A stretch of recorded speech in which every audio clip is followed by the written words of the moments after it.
এখানে প্রশ্নে বলা আছে 20% চক্রবৃদ্ধি সুদে 2 বছরে সুদ 440 টাকা হলে আসল ও সুদ আসলের পরিমাণ কত?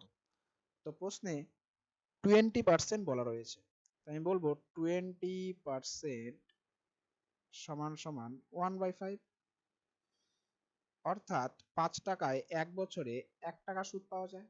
তো চক্রবৃদ্ধি সুদের কাছে আমরা বলতে পারবো 5 6 5 6, এক্ষেত্রে 2 বছরের হয়ে গেল, অর্থাৎ 25 টাকা হয় 36 টাকা। এখানে আমরা সুদ পেলাম 11 টাকা, কিন্তু প্রশ্নে সুদ বলা আছে 440 টাকা, তাই বলতে পারবো 11 এর ভ্যালু 440। যদি বলা হয় আসল কত, তো 25 এর ভ্যালু কত? কাটলে পরে হবে 1000।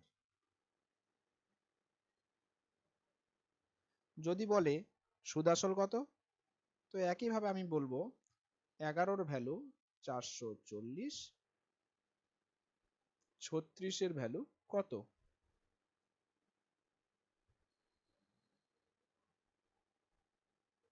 উত্তর হবে 1440, তাই সঠিক উত্তর অপশন এ। Thank you.